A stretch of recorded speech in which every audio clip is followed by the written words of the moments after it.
Hello，大家好，我是不随着股市真心分享价值的 Kevin。你们最近好吗？有没有持续的在学习投资理财呢？那这期影片呢，要跟你分享买杠杆 ETF 你会遇到的5大风险。我相信呢，很多人都会认为，只要买长期向上的杠杆 ETF，就像是送分题一样爽赚。但其实呢，中间有许多陷阱题，这些是没有人提及，但是呢，你投资的时候呢，会遭遇到实实在在存在的盲点以及风险。如果你打算投资杠杆 ETF 爽赚翻倍的获益的话，那我强烈的建议你这期影片你一定要看到最后哦。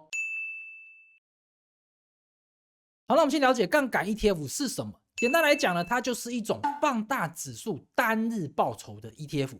第一，它的目标呢，通常就是追踪某个标的指数的单日倍数报酬。例如呢，台湾50，或者是纳斯达克100，或者是某个产业的指数，像是道琼的美国半导体指数。如果呢是2倍杠杆 ETF 呢，它追求的就是呢，指数今天上涨1%，那它就要上涨2%。那如果是上倍杠杆的 ETF， 那它追求的就是指数今天上涨1%，那它今天就要上涨3%。杠杆 ETF 它是用什么工具达到这个目标的呢？杠杆 ETF 它不会单纯的只是去购买股票，它可能会使用像是一些期货，或者是 swap 交换合约、现货或是现金抵押品等等工具呢，去建立它需要的市场曝险。所以呢，杠杆 ETF 它背后呢，其实就是一整套金融工具的一个组合。最重要的一点，杠杆 ETF 呢，它所追踪的是单日的倍数报酬，它不是保证你长期持有下来就一定可以拿到2倍或者是3倍的报酬哦。那为什么无法呢？接下来我就会跟你分析，如果你买杠杆 ETF， 你会面临的5大风险。那投资杠杆 ETF， 第一个我们会面临的风险就是杠杆内耗，你也可以把它称作波动损耗风险。很多人以为2倍杠杆 ETF 就是长期报酬等于原型 ETF 的2倍，那3倍杠杆 ETF 就是长期报酬等于原型 ETF 的3倍。但这个理解啊，其实是完全错误，而且非常的危险。因为杠杆 ETF 我们刚刚讲到了，它所追求的是当日报酬的倍数，而不是长期报酬的倍数。我们直接来用这个表格来做一个说明。假设呢，原型 ETF 今天从100块钱，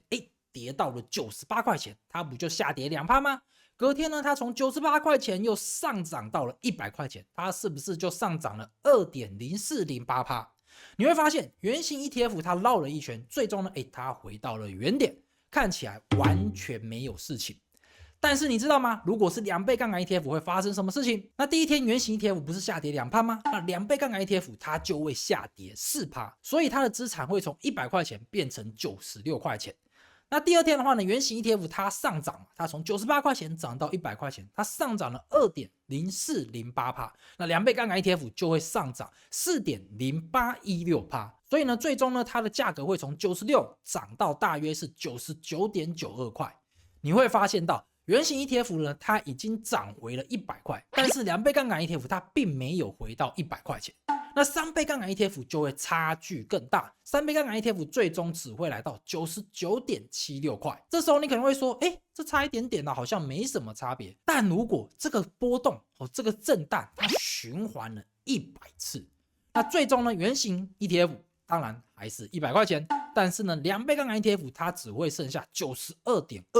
那3倍杠杆 ETF 只会剩下 78.3。 那如果呢是发生了250次，大约就是股市2年开盘的时间，最终呢，原型 ETF 当然还是100块钱，2倍杠杆 ETF 剩下 81.5， 3倍杠杆 ETF 竟然只剩下 54.2。 这就是杠杆 ETF 在盘整震荡市场最致命的地方。标的指数呢，最后呢只是待在原地，但是呢，放大指数杠杆的杠杆 ETF 则会因为数学的基础原理获得大额的亏损。这边我一定要跟大家讲，我觉得杠杆 ETF 啊，它最怕的不是单边的狂下跌，它最怕的就是长时间的上下洗盘。因为如果它是单边下跌，那你至少可以知道，你投资的这个领域原型的这些 ETF 的股价应该都大幅的下跌，也就表示说呢，他们这些 ETF 啊，他们价格应该变得比较便宜，未来呢上涨的潜力不就可以增加吗？也就是说呢，你再继续加码，就有机会可以抄底。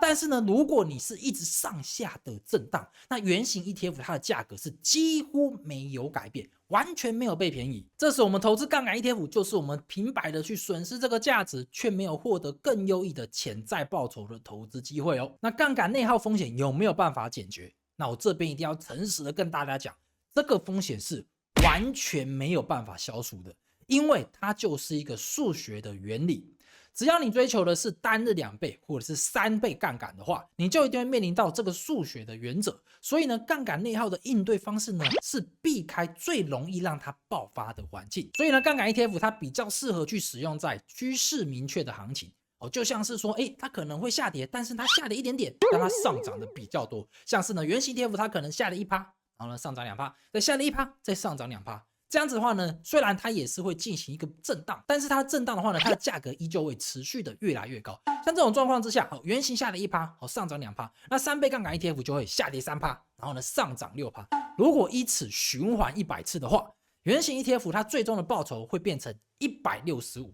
那3倍杠杆 ETF 则会来到1513%。所以呢，如果我们要投资杠杆 ETF 的话呢，尽量去选择那种长期上涨的趋势是更加明显的领域。那另外一个方法就是主动去降低我们的杠杆倍数，因为杠杆倍数越高，那它的内耗的强度就会越强。所以呢，你可以不要去选3倍的，你可以选择2倍的，也是有人会这样进行操作。那第二个投资杠杆 ETF 会面临的风险就是期货限制风险，因为有些杠杆 ETF 它们主要都是透过期货来做出杠杆的倍数，例如我们台湾非常知名的0063EL， 就是元大台湾50正2 ETF， 它的操作核心就是透过期货来放大台湾50的单日报酬。你可以看到0063EL 它的全部的持股有163%呢是属于台股的期货，然后有38%则是属于台积电。那为什么它的趴数呢会超过100%？因为它这边的趴数呢主要是看它的一个曝险的比例。所以你可以看到这档2倍杠杆 ETF， 它能拿到2倍的杠杆，主要就是使用期货这个工具。那白话讲，一般的 ETF 呢，它是基金有100元，它就要拿100元去买股票。但是如果你是用期货做2倍杠杆的话呢，你的基金就不用真的拿到200元去买股票，而是基金呢拿出一部分的资金当做保证金，然后呢透过期货让基金可以取得将近200元的市场曝险。那有使用过期货交易的人都会知道，期货要拿到2倍杠杆其实是一件非常容易的事情。但问题是期货会有几个限制，那以下我就将它一一的列出来。第一，期货它是有到期日期的，所以呢基金不能说呢它永远就拿着一个期货的合约，然后呢都不更换。它有到期的话呢，它就要把这个旧合约换成新合约，那这个叫做转仓或者是转合约的操作。那每次转换的话呢，当然就会产生交易的摩擦，还有交易的成本咯。那第二个就是呢，如果你的杠杆 ETF 是靠期货去完成杠杆的配置的话呢，那它就要每天调整它的曝险。因为呢，市场上涨或者是下跌的时候呢，基金的曝险的比例当然就会发生改变，所以呢，它不能只买一次期货就一直放着不管了，它需要每天都进行调整，将这个基金的一个曝险比例呢维持在它的一个杠杆倍数，也就表示说呢，它每天交易，那它的交易成本当然就会比较高。那第三个就是期货市场它本身也可能会出现一些交易的限制，像是著名 ETF 的发行商ProShare， 它就有发行了3倍杠杆纳斯达克指数的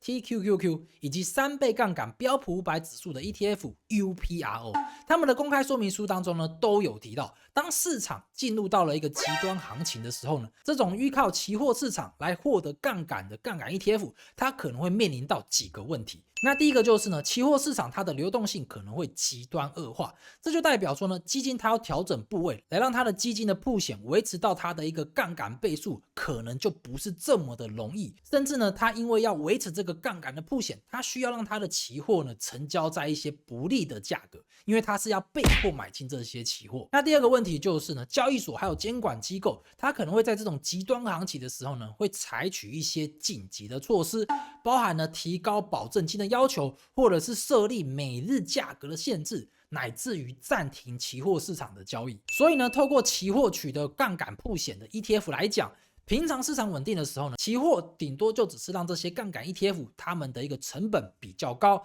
但是呢，在市场发生极端恐慌的时候呢，这些限制可能会瞬间升级，使得杠杆 ETF 面临一个非常大的危机。那有没有经典的案例可以借鉴呢？那当然是有的，那就是台湾以前的元大原油正二 ETF 00672L。那这一档 ETF 呢，就是原油期货杠杆 ETF。它在2020年的时候呢，因为 COVID-19 疫情的关系呢，全球原油市场大崩盘，西德州原油期货呢短时间内暴跌，甚至呢我们出现了历史性的负油价的一个状况。后来呢，元大原油正二因为原油期货市场它的流动性突然就干掉了，那旧合约又快要到期，市场又没人想要接，那基金呢又要调整它的部位来维持它的美丽的曝险，所以呢它就一直被迫在一个非常不利的价格一直成交，一直成交。最后呢，基金呢它的平均单位净值跌幅超过了我们台湾的主管机关规定的清算标准，最终这档 ETF 就被勒令下市了。这就是典型的杠杆 ETF 的期货限制风险。那我们要怎么样去面对杠杆 ETF 的期货限制风险？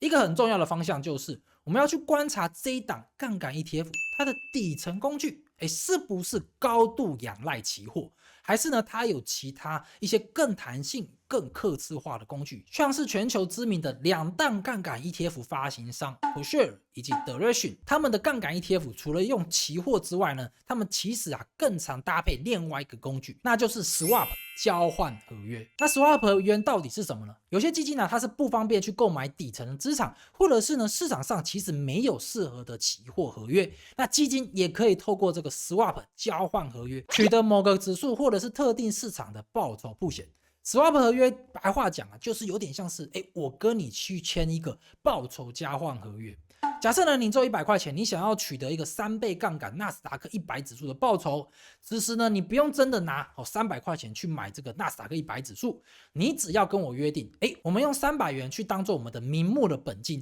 然后呢，只要这个纳斯达克100指数它上涨1%，那我就要依照300元的1%呢支付予你3元。然后呢，如果纳斯达克100指数下跌1%，那你就要按照300元的1%去付我3块钱。这时候呢，你就不用真的花300元去购买纳斯达克100指数，你只要跟我签约，去签这个300元名目本金，然后去投资纳斯达克100指数的合约，你就可以取得将近300元的市场报酬。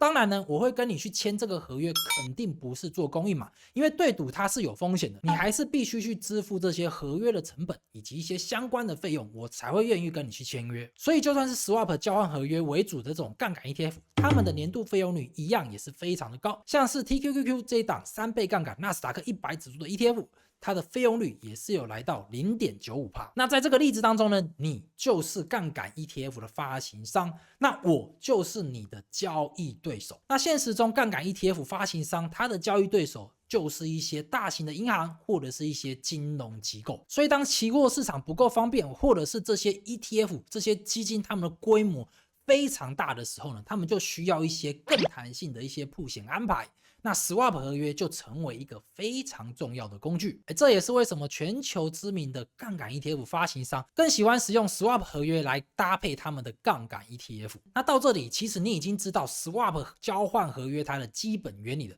那聪明如你，应该也会开始感觉到，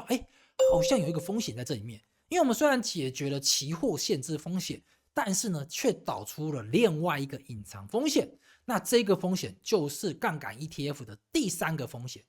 交易对手风险。那我更喜欢把这个风险称为信任风险。杠杆 ETF 的第3个风险，交易对手风险，因为 Swap 合约它本质就是一个报酬交换合约，你可以把它理解成一种信任合约。好，那问题来了，假设有一天你的交易对手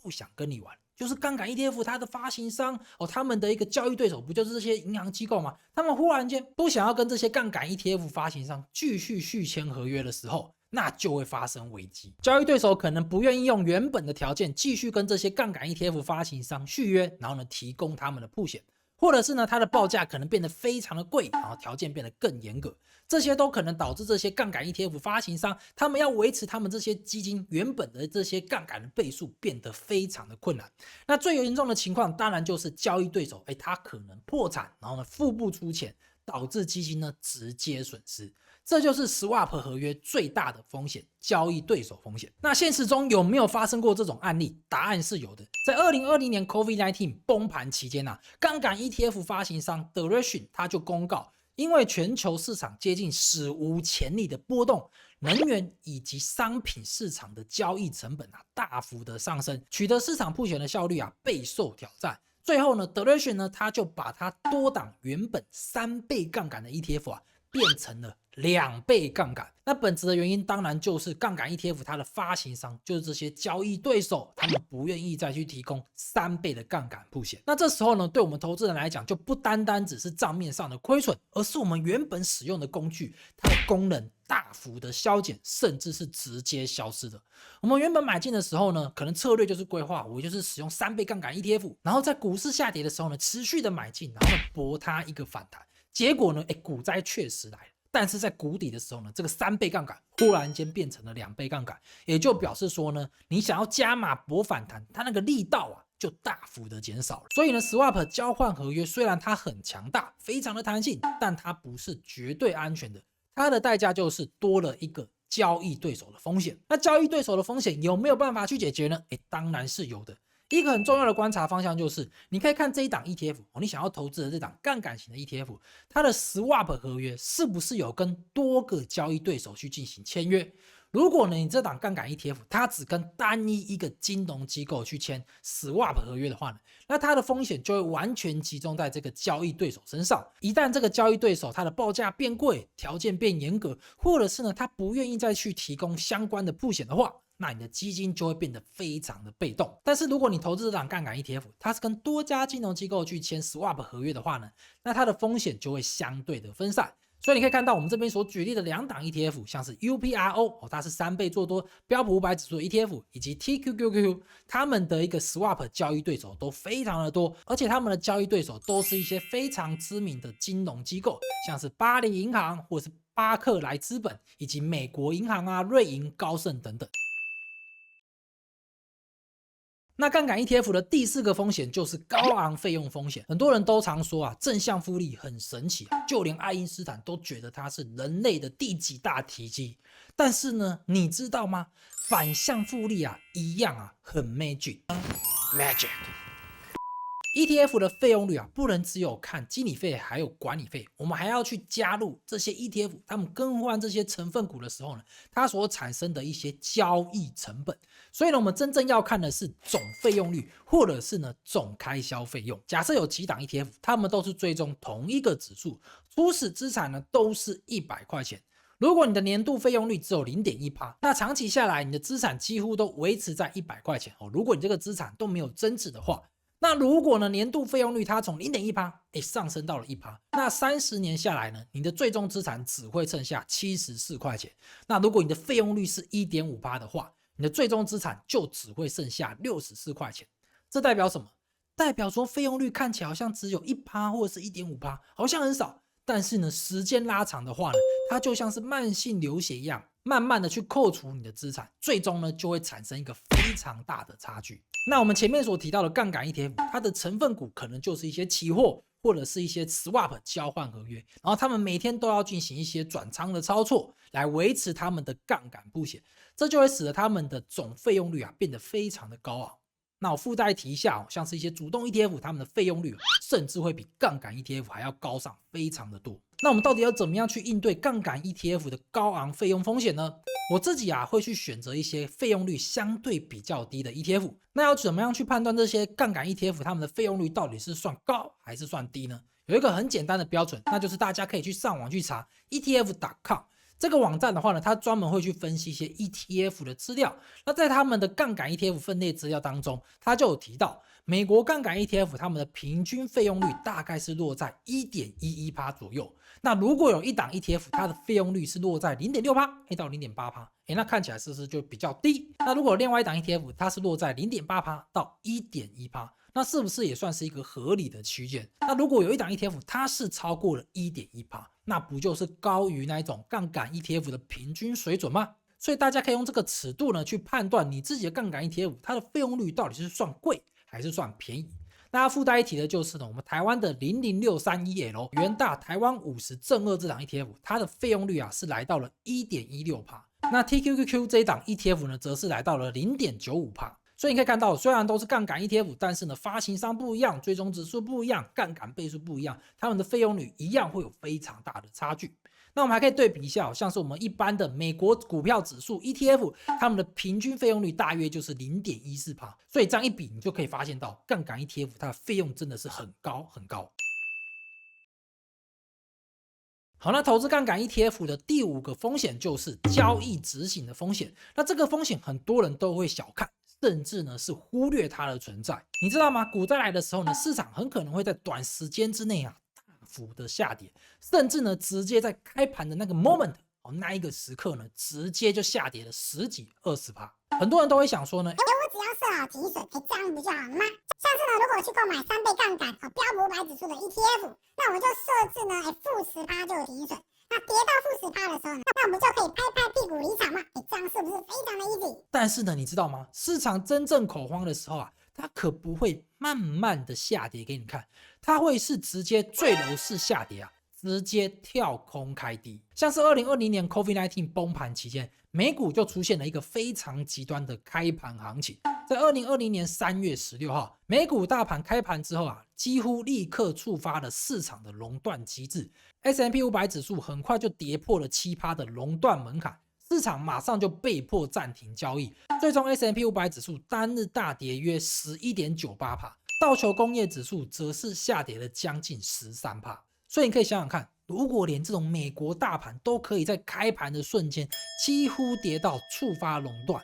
那3倍杠杆 ETF 在这种行情之下，它的价格波动到底会有多么的剧烈？这时候啊，可不是你原本设定一个停损单，你就可以在这个情况之下成交到你想要成交的价。很多人都以为啊，他设定了一个停损价格，那它就会等于它的成交价格。这个理解啊是非常非常的危险。因为我们常见的停损单是我们设定了一个触发的价格，当价格跌到我们这个停损价的时候呢，系统才会触发，然后呢将我们这一个停损单呢转换成市价单，然后呢依照市价的一个价格去进行执行。那市价单的意思当然就是市场价格现在是多少，你就是用什么价格去成交。所以假设呢某档 ETF 它前一天的价格是100块钱，你设定了一个停损价是90元，你以为最差就是90元出场，结果呢，隔天一开盘直接跳空暴跌20%，开在80元左右。那你的停损单呢触发之后呢，它的成交价格就不会是在90元，它可能是在80元，甚至是在更低的价格才会成交。当然还有另外一种停损限价单，它是呢停损价格触发之后呢，它会转换成限价单的方式去进行执行。但是呢，停损限价单当然也有另外一个问题嘛。那就是呢，市场跌太快，你的限价可能根本就没有人会去接，那这时候呢，你可能就成交不了。那这就是交易执行风险。当市场剧烈波动的时候呢，你往往很难成交在你想要成交的价格。那我们要怎么样去应对杠杆 ETF 的第5个风险，交易执行风险呢？那我自己会优先去选择基金规模大、交易量大，然后呢买卖价差小的杠杆 ETF 去进行投资，然后我不会去做短线的交易。用资产配置再去加上每年投资组合再平衡的方式呢，进行杠杆 ETF 的长期持有。因为我的目标就是去投资长期上涨的标的来获得杠杆的报酬。而在规划的时候呢，我就已经将股灾考量其中了，所以就算是遇到股灾的时候呢，我还是能接受。这样子的话呢，我就不用去设立停损单。那详细的操作你可以看上面这期影片，我有跟大家详细分享我的杠杆 ETF 的投资策略。好，那以上就跟大家分享投资杠杆 ETF 你会面临的5大风险以及盲点。那今天影片当中的表格我都会放在下方的资讯栏以及自理浏览当中。如果你觉得这期影片对你有帮助的话呢，可以不用填写任何资料就可以免费的进行下载。那 Kevin 我自己是如何去投资这些美国的3倍杠杆 ETF 呢？那我自己是使用 IB 投资券来进行投资的。那如果你想要投资这些3倍杠杆 ETF 的话，你可以先加入我们 IB 投资券的中文交流区，看大家是如何去使用这个美股券商来去投资杠杆 ETF 的。那如果你有任何想要使用 IB 投资券来投资杠杆 ETF 的疑问，也可以在这个社团当中进行发问哦。那我自己都会在那边回复大家的问题。好，那我是不随着股市真心分享价值 Kevin， 我们下期影片见，拜拜。我认为啦，睡不要。那第一个方式呢，当然就是那我认为的方法呢？那我用的方法，那我使用的方法就是避开对吗？避开它最容易让它爆发的环境。